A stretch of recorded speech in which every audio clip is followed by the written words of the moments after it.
Aidan Rowe rose before the sun, as he had every day for 10 empty years. Dew silvered the rye stubble, and the only sound was wind sighing through split fence rails. He worked without thought, nail, hammer, pause, until a shape of soft gold touched the horizon. That was when he heard it. 7 slow knocks on the cabin door. Not fists, knuckles too tired for anger. He froze, hammer lifted, heartbeat louder than the wind. No one had stepped onto his porch since the winter he buried his last calf and let words die in his throat. Another knock, hesitant. He laid hammer on post, crossed the yard, boots whispering over dust. Sunrise slipped between log chinks as he opened the door. 7 women stood on the warped boards, barefoot, ankles red and swollen. Buckskin shirts ragged, skirts torn to the knee. Hair braided with beads dull by travel. Dust masked every face except the eyes, dark pools reflecting both fear and unbowed defiance. They carried no weapons, only the memory of rope on their wrists and the raw tremor of flight. The tallest stepped forward half a pace. She inhaled, lips parting as if to speak, but no sound came. Instead, she drew her fingers to her chest, opened the hand. Universal plea. Aidan's throat fought to remember speech and failed. He nodded once, a motion small as breath, then stepped aside. The women filed in, silent, heads turning to map the single-room cabin. Table scarred by time, iron stove cold, cot neatly made, a Bible unopened on shelf. He fetched the tin bucket, walked to the well, drew water that tasted of iron and lonely years. Inside, he set the bucket on floor. The youngest woman fell to her knees, cupped hands, drank like a fawn at spring. Others took turns, each swallowing greedily, then stepping back to let the next. He watched their throats work, felt shame for the weight of fullness in his own gut. From a pantry crate, he brought his last 2 loaves, hard as saddle leather, broke them into 7 shards, placed them on the table. The women ate without hurry, chewing dust with bread, eyes never leaving him. He did not sit. Long forgot how. When the meal was done, the eldest unrolled a strip of charcoal and knelt at hearthstone. She drew a sign, a crooked arrow, barbed at both ends. Then she tapped her chest, swept hand toward the hills, gesture of pursuers still hunting. Aidan knelt, placed palm over the arrow, shook his head. Not here. She stared, searching for deceit. Finding none, she exhaled a breath that shook her shoulders. He pointed to the barn, to loft above hay. Shelter. They followed him outside. Morning light revealed more. Dried blood speckled one woman's calf. Another's foot left a faint crimson print on the plank. He lowered ladder. They climbed with the slow grace of exhaustion. Hay creaked, accepting new weight. Aidan brought a pail of creek water to wash wounds, a roll of linen kept for horses. He offered cloth. The women cleaned each other's feet, wrapped cuts, braid beads clicking softly. No word passed, yet the barn felt warmer than any winter fire. Midday haze shimmered over prairie. Aidan stood by gate, mind empty of everything but the image of 7 faces behind his walls. Memories stirred. Wife's laughter, childless crib, the silence that grew thick as drought. His jaw ached with urge to speak, but the well of language remained dry. Inside barn, the youngest, barely 16, noticed his shadow retreating. She descended ladder, crossed yard barefoot, halted an arm's length away. She pressed a small shell bead, dull blue, into his palm. Gift for water. He looked at bead, then her. Words scraped out like stones. Safe. The sound startled them both. She smiled, quick, fragile, then returned aloft. That night, clouds bruised the sky purple and green. Aidan hung lantern on porch, watched as lightning forked far beyond the ridge. Rain scent rolled across rye field, meeting dust in a hiss. He climbed aloft, gestured toward cabin. His cot. They refused with soft shakes of head, content among hay and rafters. He brought blankets, laid them down, stepping back as each woman curled like exhausted sparrows. Thunder rolled closer. He descended, shut barn door, barred it with plank. Inside cabin he sat on stool, rain drumming roof. In lantern glow, he held the blue bead to light, tiny ocean lost in dry land. He set bead on Bible cover, as if wordless prayer. Past midnight a scream sliced through storm. Aiden panicked upright, grabbing rifle. Barn loft. He burst through doors. Lightning lit interior. The women woke, one panting, dream caught. The eldest soothed with lullaby hum no weather could drown. Aiden lowered rifle, shame heavy. Rain hammered tin, but in the loft the only water was tears drying on cheeks. He spoke again, voice rough cloth. Safe, he repeated. The eldest met his eyes, laid hand against her heart, then pointed to him, language of believing. At dawn rain lifted. Steam rose off fields. 7 women stood at barn door, facing east where clouds split to reveal pale sun. They formed circle, palms outward, muttered phrases in tones of earth and cedar. Aiden watched from porch, hat in hand. When ritual ended, they turned as one toward him. The youngest stepped forward, touched her throat, then pointed to his. Teach. He nodded, unsure what would grow, words or something deeper. Behind him the cabin door hung open, smell of wet, rye drifting through. For 10 years his life had been hunger that spoke only to the wind. Now the wind carried 7 names he did not yet know, and the promise that silence could break without shattering. He raised hand, beckoned them to breakfast. From ridge beyond, nothing stirred, pursuers still distant, secrets held. But inside fences, rain-soaked soil welcomed new footprints, 7 light, 1 heavy, all heading toward the smell of coffee he hadn't bothered to make in a decade. Rain lingered as a fine silver mist, beating on fence wire and darkening raw cedar posts. Aiden carried the iron kettle from cabin to barn, steam curling from its spout. When he pushed the loft ladder up, 7 faces turned, eyes reflecting the small circle of lantern light he balanced on the top rung. He poured hot water into a dented tin basin, set it on the hay between them, and stepped back. The women washed road dirt from palms and faces, passing the cloth one to the next. Steam mixed with the fragrance of wet buckskin and crushed sage. Aiden's tongue creaked inside his mouth, wanted to offer names but finding only silence. Instead, he unrolled a bundle of supplies. Bread heel, half round of salt pork, a precious sliver of honeycomb kept from last summer's hives. 1 bread slice he laid on each blanket, then crouched away, waiting like a nervous host at his own table. The youngest woman, she who had given the blue bead, broke her slice in 2, slid half onto his boot. Invitation. He shook his head, but she pushed it closer. Reluctantly he took it, chewing slow, taste of honey chasing years of bland. Thunder muttered farther away, fade of anger. The eldest woman, lean with streaks of gray braided into black, took a burnt stick from the hearth pot and drew on barn plank floor, a jagged line, then a small circle nestled against it.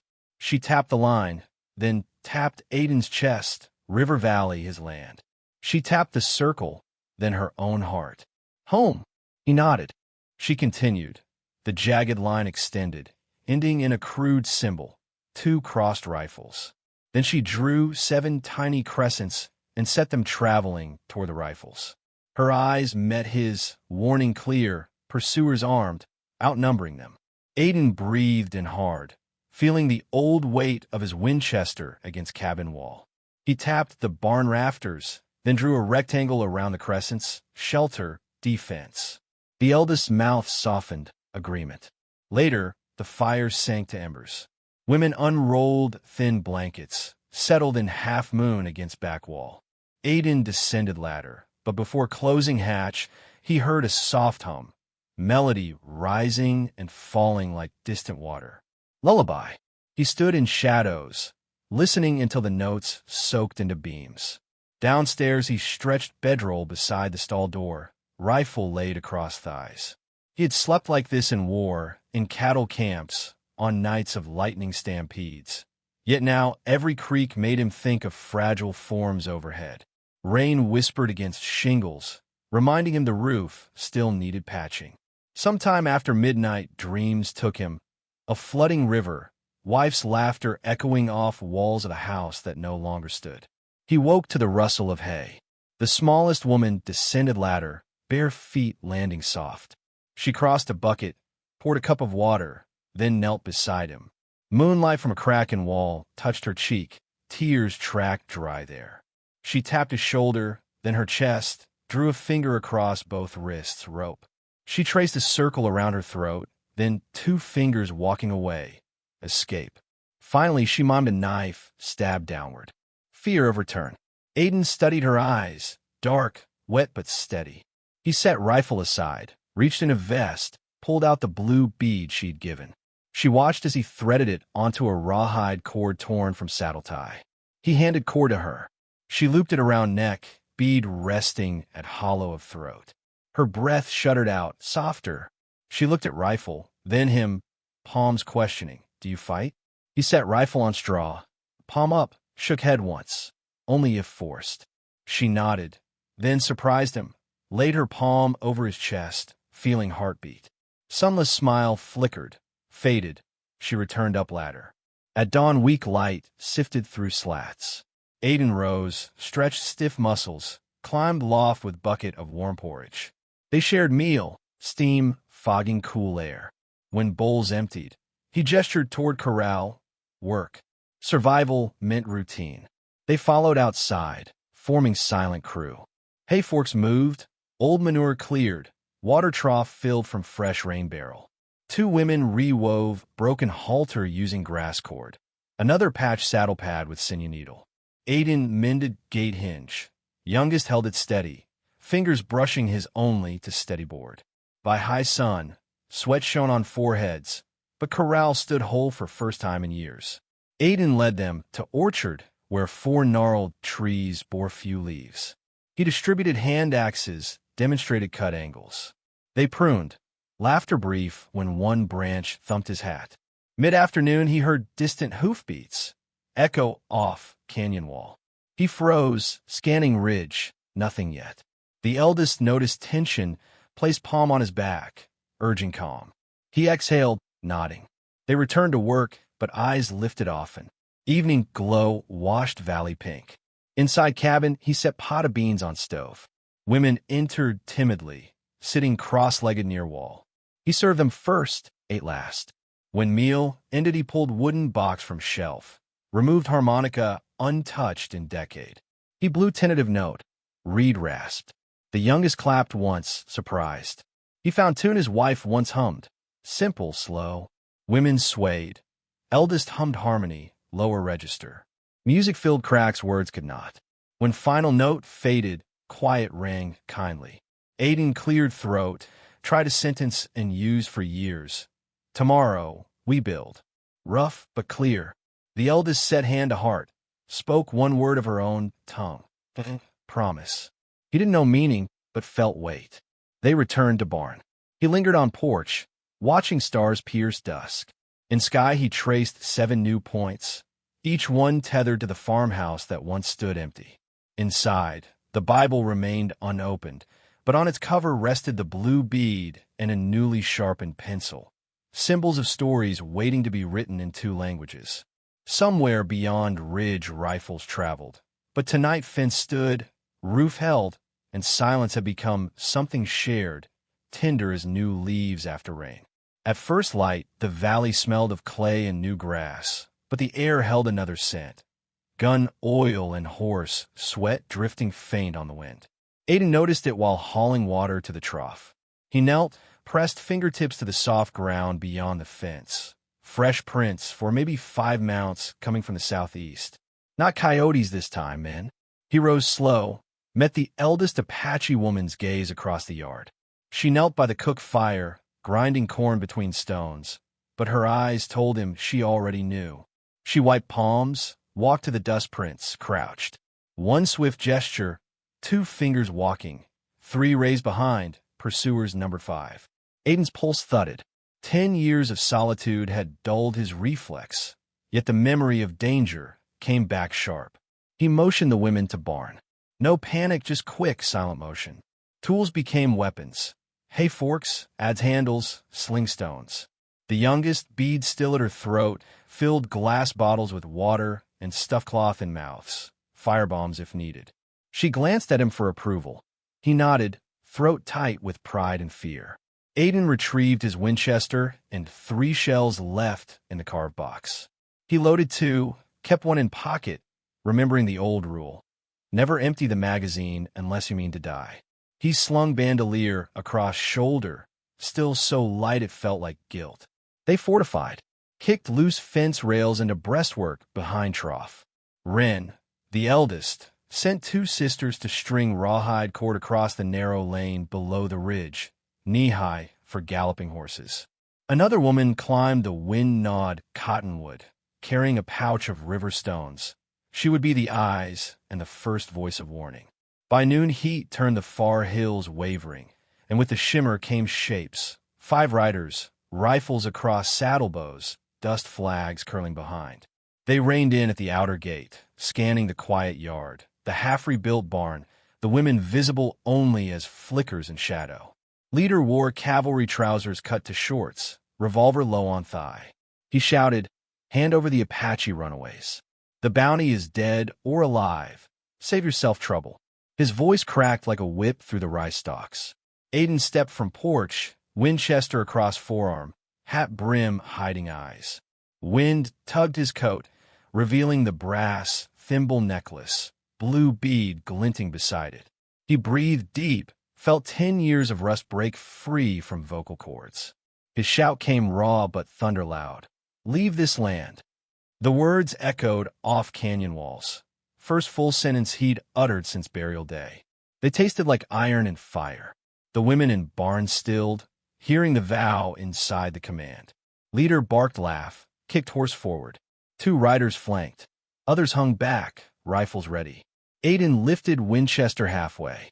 Rider urged mount to charge, straight into rawhide tripline. Horse's forelegs tangled, beast pitched, rider sailed air, slammed hard. Dust billowed, curses snapped. Shots cracked from rear riders, bullets punching barn wall. The woman in cottonwood hurled first stone, a smooth river egg that slammed one shooter's cheek, spinning him useless. Another stone shattered the lantern bottle at their feet.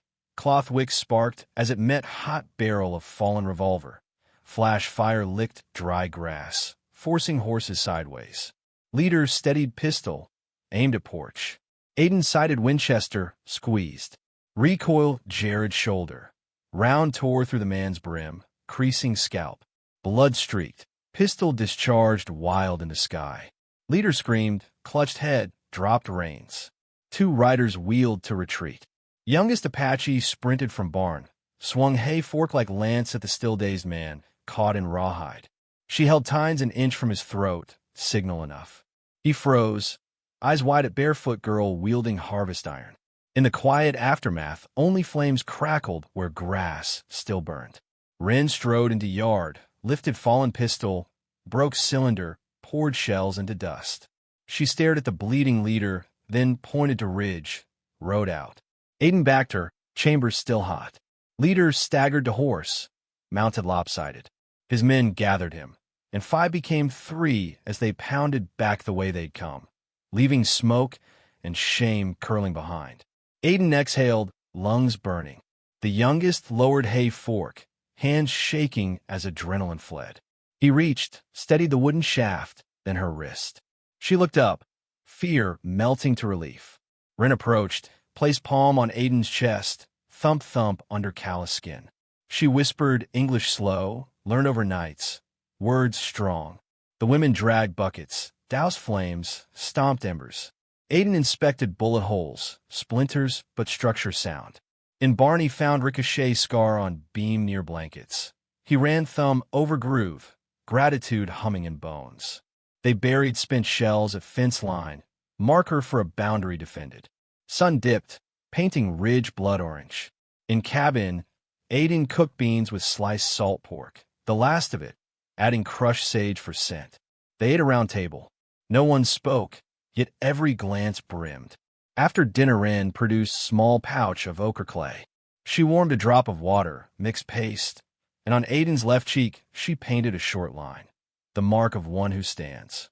On her own jaw, she dabbed a matching stripe. The youngest smiled, drew two thin traces on her wrists, bond no rope could take. Night deep, coyotes offered distant yips. Aiden sat on porch while stars climbed.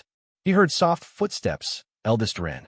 She handed him wooden token, 7 crescents carved around a single cedar trunk, family rune. He closed fist around it, felt edges press life into palm. Voice husky, he said 3 names he practiced, Wren, Lilu, Mara. More would come. Wren's face lit under starlight. She touched his lips with 2 fingers, gentle, then retreated. Inside, women slept peace-heavy. Aiden lay near door, rifle resting, but no longer lonely sentinel. His last thought before sleep. Tomorrow he would teach them to read the English letters branded on rice seed sacks, and they would teach him a song behind the word Siki. Beyond ridge, bruised leader nursed wound, but fear weighed his reins. He would not return soon. The ranch breathed deeper, soil accepting 7 new roots and 1 man's reborn voice. Beneath porch, evening breeze rattled cedar plank with a silent years once echoed, now replaced by promise spoken aloud. Leave this land or live with us. Dawn rose washed in pearl gray, the air scrubbed clean by night wind. The ranch smelled of cedar dust and cooling gunmetal. Aiden found the women already at work. Mara and Lilu scrubbed powder scorch from barn boards. Tala stitched a bullet graze in the roof tarp. The youngest, Naira, gathered shattered glass from the yard, humming a melody that fluttered like a sparrow's wing. Wren, ever the axis, stooped at the corral gate, tracing yesterday's hoof ruts as though reading scripture. Aiden brought tools, but Wren lifted a hand. Wait. She motioned him toward the shadowed side of the barn where the 7 had stored their bundles. Buckskin rolls tied with fraying sinew. 1 bundle larger than the rest lay wrapped in a faded army blanket. Wren knelt, fingers trembling, and peeled cloth away. Inside, a carved cedar box gleamed dark red, edges inlaid with turquoise chips. Symbols ran its lid, a spiral, 2 crossing arrows, a stylized mountain line. Aiden felt weight shift in the morning, as though the valley itself paused to listen. Wren spoke English slowly, each word chipped from stone. Stolen. Years ago, by soldiers. We take back, carry home. She touched spiral, life path, then mountain, sacred peak of their people. Aiden brushed hand across the lid, would warm despite chill. Why bring it here? His voice held no accusation, only wonder. Wren met his eyes. Chaste. No safe earth. Your gate open. Simple truth, simple gratitude. He nodded, heart folding inward. He recalled sapling orchard beyond fence, for struggling peach trees, survivors like these women. He gestured toward them. We bury. Let roots guard. Wren studied orchard, then placed both palms over cedar box in ascent. They formed silent procession. Wren first with box, Aiden following with spade, the other 5 women in half-circle sweep to watch horizons. At the healthiest peach tree, limbs budding tender green, Aiden sank shovel.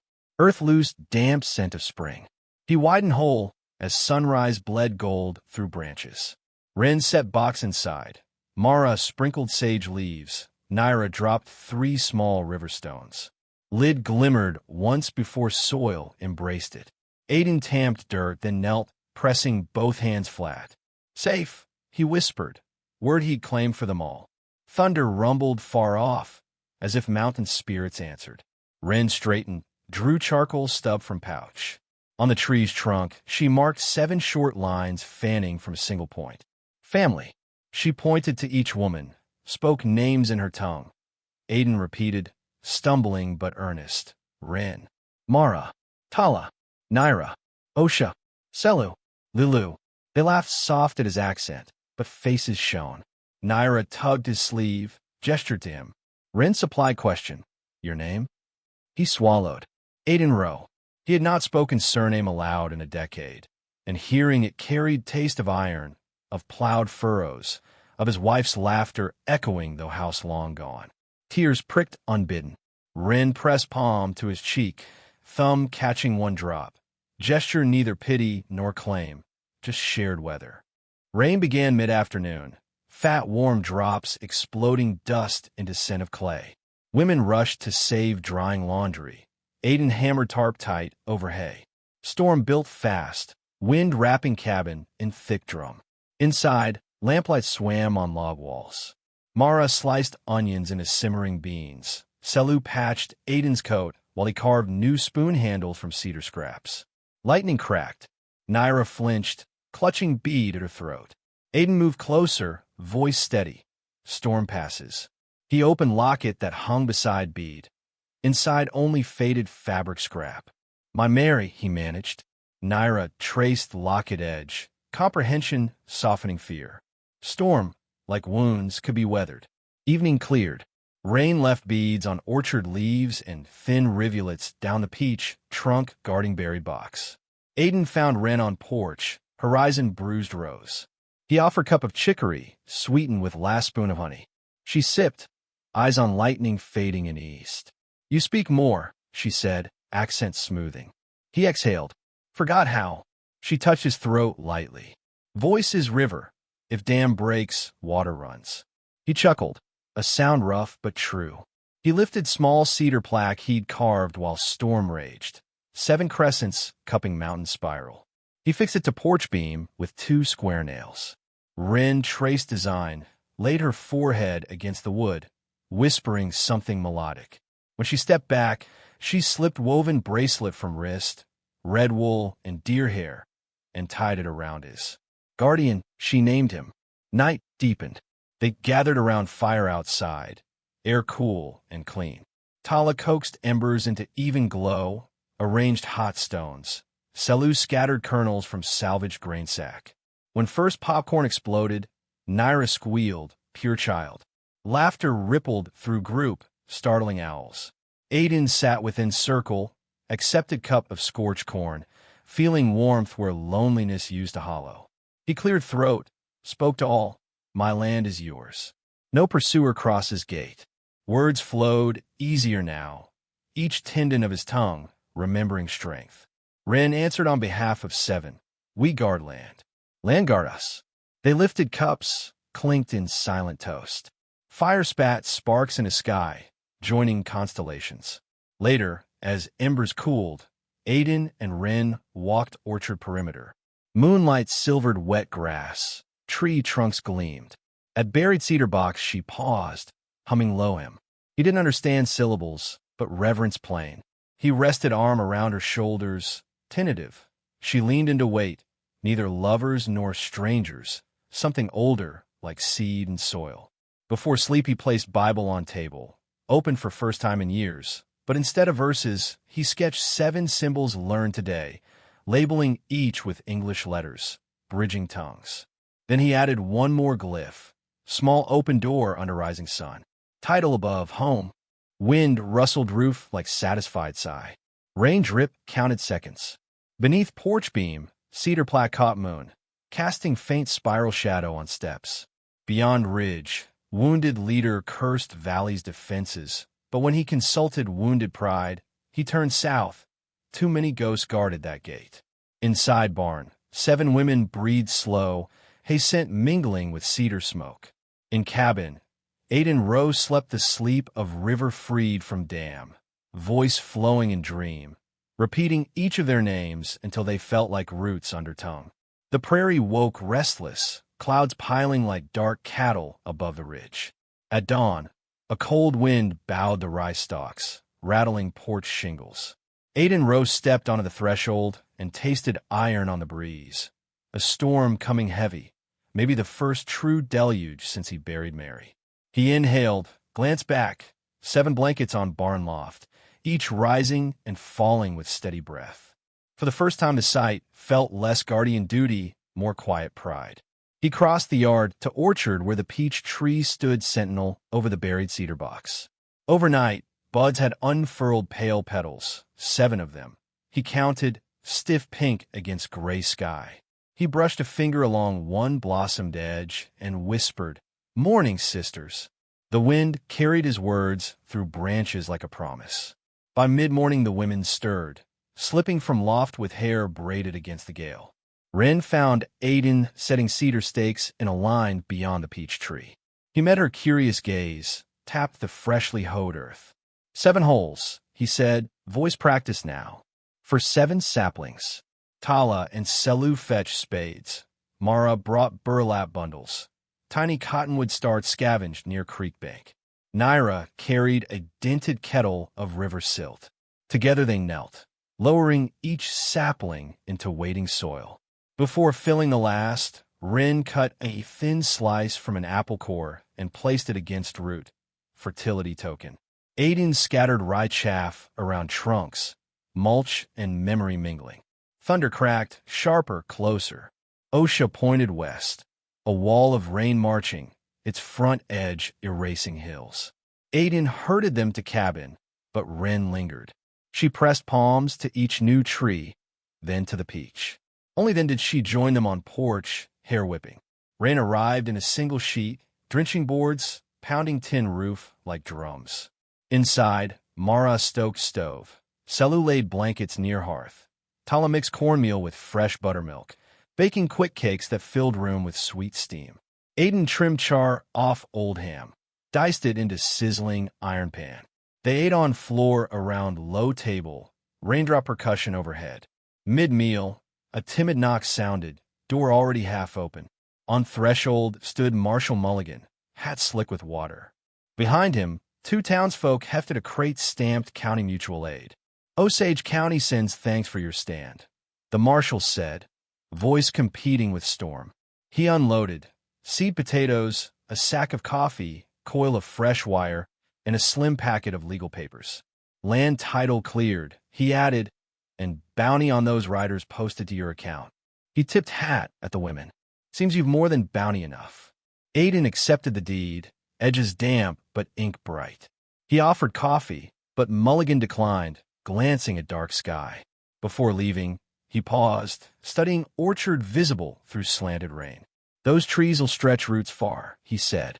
Good sign. Then he was gone, hooves splashing. The women crowded around the deed, tracing embossed seal with careful fingertips.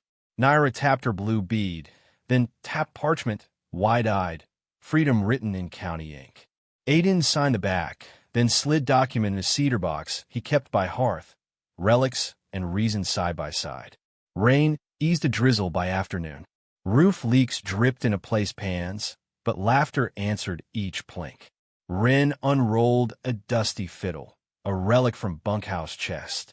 String missing, bow cracked, but Tala scavenged horsehair from main brush. Rest strong. Selu coated bow with pine resin.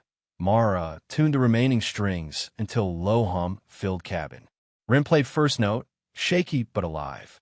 Aiden closed eyes, hearing echo of Mary's old humming, but now it wound through cedar smoke voices and rain sigh. He took harmonica, joined soft. The girls clapped rhythm. Naira's bare feet tapped. Music lifted rafters, shaking cobweb years loose. Outside, drizzle faded. Aiden opened door. Smell of wet earth flooded in. The saplings stood glistening, water beads dangling on newborn leaves. Rin played slower, stepping on a porch. The others followed, melody spilling into open air. Rain renewed, gentle as a lullaby. Aiden raised voice over tune. Will you stay? The question he carried since first knock. Rin lowered bow, exchanged glances with sisters. Mara stepped forward, pressed palm to his chest, then turned hand outward, fingertips splayed over porch beam. Home. Naira placed bead necklace over new deed, tying ribbon around both. Decision unanimous, wordless. Aiden's throat tightened. He swallowed joy raw. He walked into rain, arms wide, droplets washed sweat and fear. Rin came to his side, lifted chin, let sky baptize her too. Others joined, spinning slow, skirts plastered to legs, barefoot toes digging mud. Peal of girlish laughter shot across valley. Wind carried it up canyon where silence used to roost. Evening settled calm. Storm clouds cleared a ragged window for sunset, fire against violet. They lit lanterns in orchard, one at base of each sapling. Light flickered on wet bark like promise forged in glass. Aiden spoke names again, each woman tying a ribbon to tree. Ren to first, bright red. Mara, yellow. Tala, green. Selu, white. Lalu, purple. Osha, rose. Naira, sky blue. The peach bore no ribbon. Its blossoms were enough. They gathered beneath it. Ren produced cedar flute, played soft four-note chant. Aiden, hand resting on trunk, recited simple vow. One line for each. My gate stays open for you. Voice steady now, no rust. The women answered in Apache, and we stand guard over the root. Languages met under petals drifting like soft snow. Night cooled. They returned to cabin. Coals glowed, coffee hissed. Aiden pulled Bible, opened to blank flyleaf. He wrote 8 names. Mary's first, then his own, then 7 Apaches. Under list, he added a date. The day's silence ended in rain. He closed cover, slid blue bead on a ribbon bookmark. Beds arranged on floor, no more loft distance. He lay between Ren and Naira. Lullaby hum fluttered low. As sleep took him, he cataloged sounds once banished. Soft breathing, stove tick, distant frog choir, wind kissing new leaves. Not noise, life. Before dawn, a night breeze swept cabin, carrying scent of damp cedar and peach petals. Aiden woke, stepped outside. Stars faded above, glowing east. He walked orchard line. Saplings rattled gentle, dew necklaces shining. He knelt at peach, fingertips brushing fresh soil over cedar box. Safe, he whispered. Not caution now, but benediction. Behind, footfalls padded, Ren wrapped in blanket. She slid arm through his, leaning head on shoulder. Together they watched sky, flame gold. Aiden spoke last thought aloud, voice clear as creek. 10 years alone felt like stone in chest. Now I'm river again. Ren's reply, river needs many drops. She turned face to him. Their foreheads touched, breaths mingling warm in dawn chill. Sun-cleared ridge, bathing farm in light. Ribbons fluttered, bells and silent him. From cabin came sizzle of breakfast, giggle of younger voices. Aiden and Ren walked back through wet grass, leaving twin tracks that merged before porch steps. Path to a house no longer empty, on land guarded by 7 trees and 1 resurrected heart.